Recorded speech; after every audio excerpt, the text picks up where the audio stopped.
فاعتبروا یا اولی الابصار۔ فقہا نے ایک مسئلہ لکھا ہے، محدثین نے اس کو لیا ہے، حدود زواجر ہے یا ساتر۔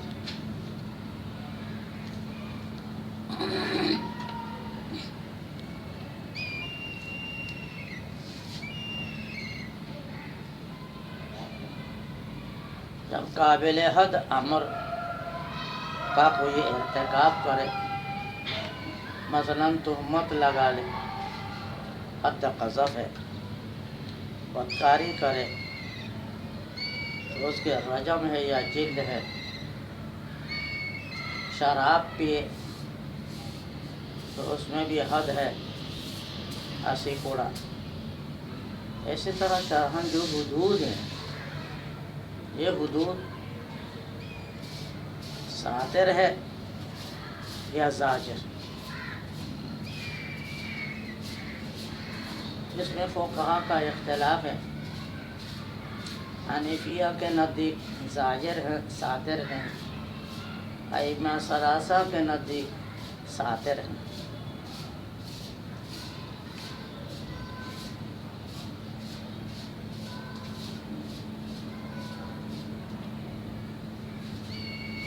در حقیقت یہ مسئلہ محدثین نے، فقہا نے اس حدیث سے نکالا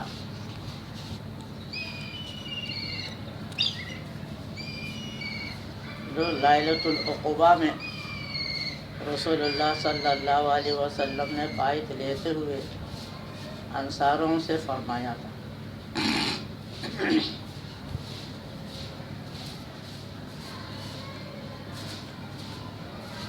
جنہوں نے دورہ نہیں پڑھا ان کو تو اس کا پلہ نہیں پڑے گا کہ رسول اللہ صلی اللہ علیہ وسلم ایک دفعہ لیلۃ العقبہ میں ایک سال بائعت لی کچھ افراد سے، دوسرے سال 70 افراد سے بائعت لی۔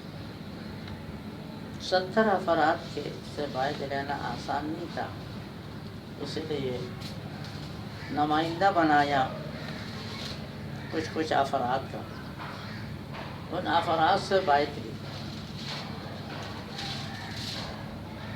ان میں نمائندوں میں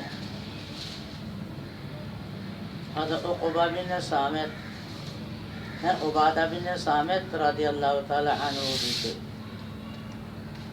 ان کو نقبہ کہتے ہیں، نمائندوں کو، نقیب کی جمع۔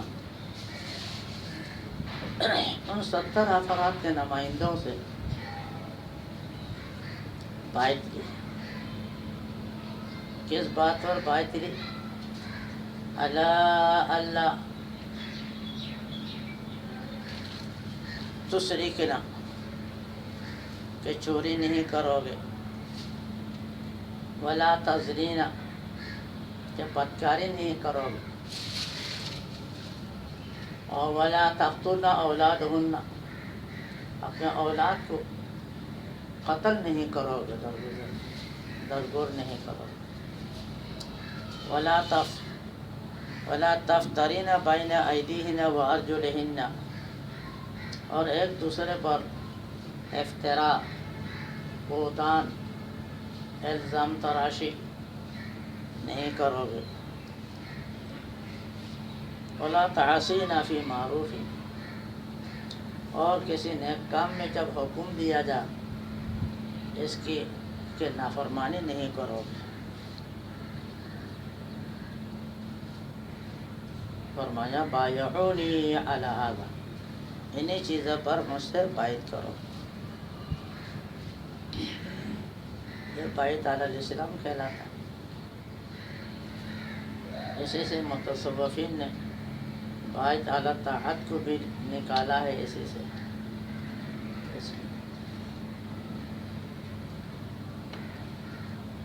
یہ 5-6 چیزیں بنیادی پر بائعت لینے کے بعد فرمایا فمن اوفا، جو ان کی وفاداری کرے گا، فاجرہ علی اللہ، اللہ اس کو اجر دے گا، اور جو ان میں سے کسی چیز کا ارتکاب کرے گا اور وہ پکڑا گیا تو اس پر حد لگے گی، اور حد اس کے لیے کفارہ ہوگا۔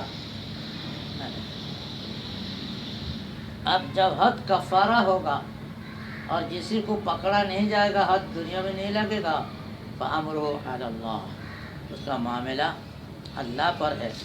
قیامت میں حساب کتاب کے بعد جو کچھ ہوگا وہ ہوگا۔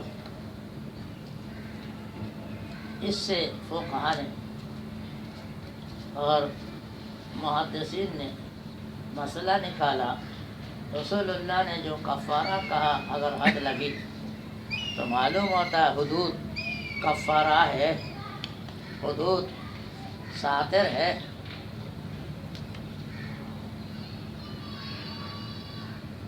حنفیہ کے نزدیک بھی احادیث ہیں، سلسلے میں حدود کفارہ ہے یا نہیں مجھے معلوم نہیں، ایسے بھی احادیث ہیں، اور قرآن کی آیات ہے۔ حدود لگنے کے بعد اللہ تعالیٰ نے فرمایا فَمَن تَابَ مِن بَعْدِ ذَلِكَ وَأَصْلَحَ فَلَا خَوْفٌ عَلَيْهِمْ وَلَا هُمْ يَحْزَنُونَ۔ حدود ذکر کیا، پھر توبہ استغفار ذکر کیا۔ حدود اگر ساتر کفارہ ہوتا تو پھر توبہ استغفار کہنے کی ضرورت ہی کیا؟ مثلا فرمایا وَالسَّارِقُ وَالسَّارِقَةُ فَاقْطَعُوا أَيْدِيَهُمَا جَزَاءً بِمَا كَسَبَا نَكَالًا مِنَ اللَّهِ وَاللَّهُ عَزِيزٌ حَكِيمٌ۔ آگے کیا؟ فَمَن تَابَ مِن بَعْدِ ذَلِكَ وَأَصْلَحَ۔ یہ کھلی ہوئی آیات اس طرح اور بے شمار ہے۔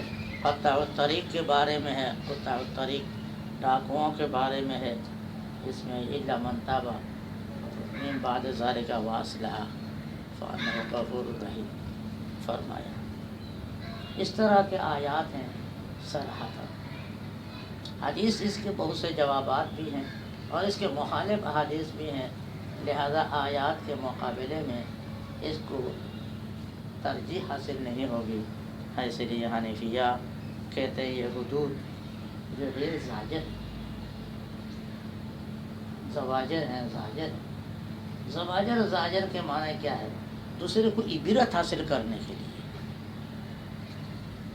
اسی بنیاد پر فقہا کی روشنی میں، یعنی فقہا یا اناف کی روشنی میں عرض کر رہا تھا ایمان والوں کو، اہل علم کو، طالب علم کو اس سے عبرت حاصل کرنا چاہیے حدود سے۔ فَاعْتَبِرُوا يَا أُولِي الْأَبْصَارِ۔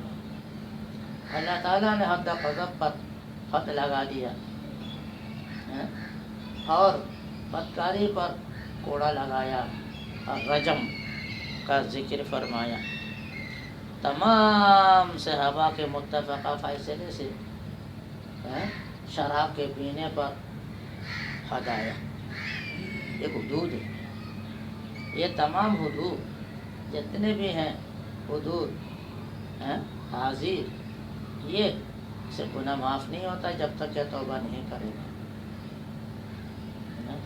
البتہ یہ دوسروں کے لیے عبرت کے اشیاء ہیں، دوسرے کے لیے عبرت کے مقام ہے کہ دوسرے دیکھو اس طرح جب حدود لگی ہے اور تعزیر لگی، لہذا اس سے عبرت حاصل کر کے ایسے کام نہ کرو جس سے تمہیں بھی حد لگے گی اور تم پر بھی تعزیر آئے گی۔ کتنی بڑی بات ہے، اندازہ لگو۔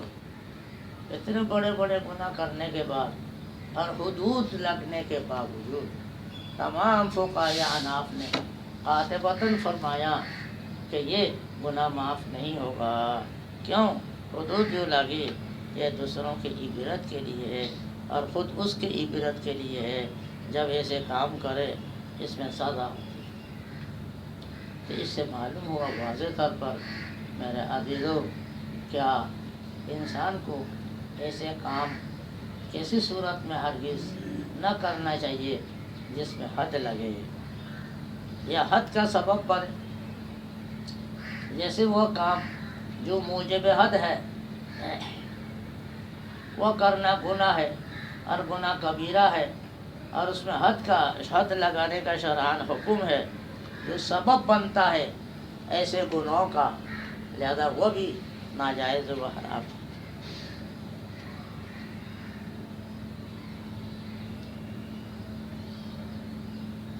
سبب جو بنتا ہے اس موجب حد کا، اس میں سے کیا ہے؟ غلط نگاہ ہے اور اخذ اموال غیر ہے، دوسرے کے مال کو ہڑپ کرنا، ناجائز طور پر استعمال کرنا اور غلط نگاہ ڈالنا، یہ سبب ہوتا ہے۔ تو اس سے انسان کو عبرت حاصل کرنا چاہیے کہ دیکھو اللہ کے جل شانوں کے نزدیک کتنے سخت مکروہ، کتنا سخت ناپسند معاملہ ہے کہ اللہ نے رحمان الرحیم ہونے کے باوجود برداشت نہیں کیا کہ اللہ تعالیٰ کے حدود کو کوئی پامال کرے۔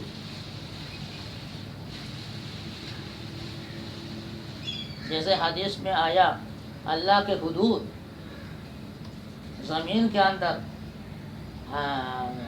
اس کو حما بھی کہا، حد بندی، حدود زمین کے اندر، الا ان حما اللہ فی ارضہ محارمہ، آگاہ ہو جو کہ حما موجب حد، حدود کی چیز دنیا میں، زمین میں کہ حرام کام ہے، موجب حرام ہو، گناہ کبیرہ کا ذریعہ ہو۔ اس لیے فرمایا کہ اس کے قریب بھی رہو، جیسے قرآن میں صراحتاً ذکر ہے، تلک حدود اللہ فلا تقربوها، تلک حدود اللہ فلا تعتدوها، ومن يتعد حدوده يدخله نارا خالدا فيها وله عذاب مهين۔ بہت سی جگہ پر اللہ تعالیٰ نے اس کو اہتمام سے وعید بتا کر اس چیز کی جو موجب حد ہے اس کا قریب بھی نہ جانے کے لیے اہتمام سے ذکر فرمایا، جس میں سے ایک ہے میراث کے مسائل۔ میراث کے مسائل کو تفصیل سے بتانے کے بعد اللہ تعالیٰ نے فرمایا وَمَن يَتَعَدَّ حُدُودَهُ يُدْخِلْهُ نَارًا خَالِدًا فِيهَا وَلَهُ عَذَابٌ مُهِينٌ۔ تو میراث کی بات سے یہ نکلتا ہے کہ دوسرے کے حق، دوسرے کا حق مارنا، حق کا استعمال کھا جانا، کسی طرح یہ ہڑپ کرنا، اس کو اخذ کرنا کسی طرح جائز نہیں۔ جیسے رسول اللہ صلی اللہ علیہ وسلم نے بھی ارشاد فرمایا، کیا لا یحل لمؤمن لا یحل لامرئ مال لمسلم ان یاکل مال اخیہ بنفس منه، ان یاکل غلط، لا یحل لمؤمن ان یاکل مال اخیہ الا بنفس منه، اور کما قال علیہ السلام۔ تو اس سے معلوم ہوا دوسرے کے حقوق کا کتنا اہتمام ہے شریعت میں، یہ موجب حد بھی ہے، اور اللہ تعالیٰ نے اس کے وعید بھی ذکر فرمایا اور اہتمام سے کہا اس کے قریب بھی نہ جاؤ۔ اس لیے اکابر نے فرمایا جب اس سے دوسرے کا حق پامال ہوتا ہے تو ایسی دعوت میں جانا جو ناجائز دعوت ہو یہ بھی اسی زمرے میں داخل ہے۔ اور جب انسان دوسرے کے حقوق کا لحاظ نہیں رکھتا اور اس کو استعمال کرتا ہے تو اللہ تعالیٰ اس کو مستجاب الدعوات کے جو ایک درجہ ہے مقام قرب کا، اس درجے سے اس کو گرا دیتا ہے۔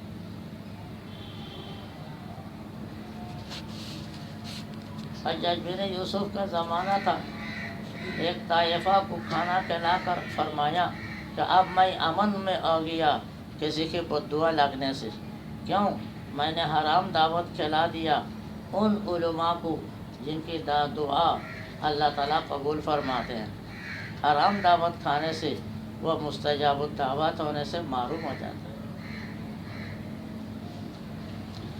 اس لیے علماء کو اور طلباء کو خاص کر کے ایسے کھانوں سے اعتراض، ایسے دوسرے کے مال کے اخذ مواخذہ سے، لینے دینے سے اعتراض کرنا نہایت ضروری ہے، عبرت کی نظر سے، عبرت کے اعتبار سے۔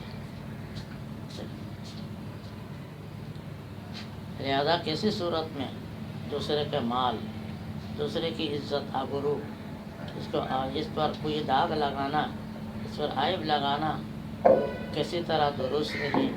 اس سے اپنے کو بھی بچنا، دوسروں کو بھی بچانے کا خیال کرنا چاہیے۔ صلی اللہ تعالیٰ علیہ خیر خلق محمد۔